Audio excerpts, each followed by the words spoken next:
Chapter 7. Another Fan. Here we are. Joanne lay back. Can I have this bed near the window? Suit yourself. Katie was busily putting her clothes on hangers. Is it comfy? Not too bad at all. I'm glad we're together. I thought we might have been given separate rooms. No fear. They wouldn't be likely to waste 2 rooms on a pair of dog's bodies, would they? Joanne laughed and leaned up on an elbow. You are a cynic, Katie. A realist, you mean? Shall we go down to the kitchen for some grub? I'm really famished. So, what's new? Joanne rolled her eyes to the ceiling. You should weigh a ton, the amount of food you eat. Oh, come on, let's go and find this Mr. Marcel. He'll see you gets plenty to eat, my dear. She imitated Mary's accent. That's unkind, giggled Joanne. I think Mary's accent is lovely. Who's this Mr. Marcel, though? Search me. The head chef, I expect. He must be French. Marcel's a first name, isn't it? He probably uses Mr. Marcel for effect, like hairdressers do. Wonder what he's like, Katie laughed. I'll bet he's really from Weston-super-Mare. Laughing and joking together, the 2 girls made their way to the lift. Shall we use the stairs instead? Suggested Joanne. She felt more relaxed now. Her energy was restored. Okay, I don't mind walking down. It's climbing up that I don't fancy. Eventually, they found their way to the kitchen. There they found Mary mopping the floor of the large tiled room.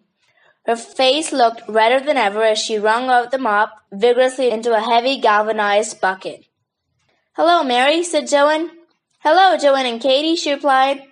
Then she raised her voice. Mr. Marcel, them 2 girls I was telling you about have come for the tea. A small spruce man with shiny jet-black hair and matching mustache appeared from an adjoining storeroom. He was wearing a pristine white jacket over black trousers, and his shoes were highly polished. Funny, thought Joanne. He looks more like a hairdresser than a chef. Mr. Marcel was indeed French. How do you do? He greeted them warmly. You're going to be big helps to me in my kitchen? N'est-ce pas? Oui, said Katie. We hope so, smiled Joanne. This is Katie, declared Mary, pointing with a chubby finger, and this here's Joanne. Ah, so pretty. Mr. Marcel was looking at Joanne. Glorious red hair, just like the flame in my gas cookers. Bet you've never had a compliment quite like that before, murmured Katie on the side of the mouth. Joanne felt herself blush. Oh dear, she thought. I'll be a lobster in a minute, just like Mary. Still, the remark was meant as a compliment, so, as revenge for Katie's sniggering, she raised her voice confidently and said, Very kind of you to say so, Mr. Marcel. My pleasure. Could we have something to eat, please? But of course. I'm going off duty now, but please help yourselves. He clapped his hands theatrically. Mary, show these ladies the food, if you please. I want to eat, not look at it, whispered Katie a little too loudly. Shush, Katie! At times, Joanne felt really exasperated with her best friend, and this was one of those times. I'll see to them, Mr. Marcel. Leave it to me, said Mary. Bless you, my child. I'm glad to say that I can always rely on you.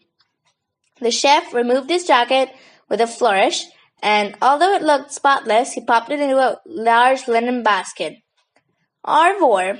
See you tomorrow. Busy day ahead. He smiled and marched quickly out of the kitchen. How about some nice, cold meat pie and salad? Asked Mary.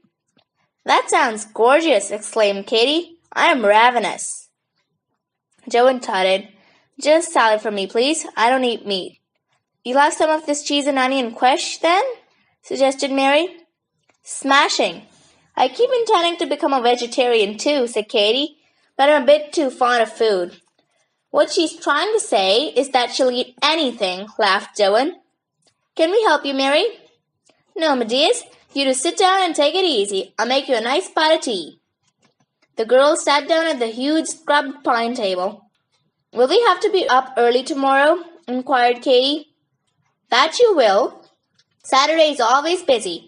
New guests arriving, old ones going, and all that. But this week is really special. I feel all churned up inside. Why's that? Asked Katie. You'll never guess who's arriving tomorrow. Barry Nichols? Yes, how did you know? It's a big secret. Yes, actually Mr. Healy told us. Oh, you had been wondering then? Honest, I can't believe it. Sam's been fed up of me going on and on about him. I'm his #1 fan. I'm a fan too, said Katie. So is Joanne. Are you? Yes, continued Katie, and we saw him only last week. What? Mary almost dropped the teapot in shock. I won a competition on the radio to see him in concert and meet him beforehand. How lucky you were! Mary was agog with wonder. It was disappointing, though. He had a sore throat, and they cut the show after a few minutes. Dearie me, what a shame. Well, you'll be seeing him again tomorrow. Do you think he'll remember you? I don't know about that. I reckon he's forgotten all about us by now. Don't you think so, Joe? He'll probably be too busy even to notice us, she answered. Then you'll have to introduce yourselves again. Perhaps you can put in a good word for me. We'll see, laughed Katie. I don't know what I'll say to him if I has to take up his morning tea or whatever. Mary shook her head. I'd just go to pieces. I'd start shaking from head to toe. You'll be all right, Mary, Joanne comforted. Look at us. We're nervous about our jobs. I am, at any rate. Katie took a rest from eating her ample plateful of pie and salad to say, I'm feeling a bit sleepy. Shall we have an early night, Joe? That suits me, Katie. Then we'll be fresh and alert for tomorrow. That night, even though they were tired, they did not fall asleep quickly. Joanne, in particular, was very apprehensive. So many things were running through her mind. Katie, Katie, she called across the darkened room. What is it, Joanne? I must get some sleep. I know, but something's puzzling me. What? Why did we have to pretend to marry the Barry might not recognize us? He probably will recognize us. Not if he's the real Barry. Ah, I understand. Wouldn't it be smashing if he is the real one? It'll be a nice bonus, but it'll still leave a mystery to be solved. Yes, I suppose it will. Obviously it will. Will we know the difference? I certainly will. And after meeting the other character, I expect you will too. One thing's for sure, Katie.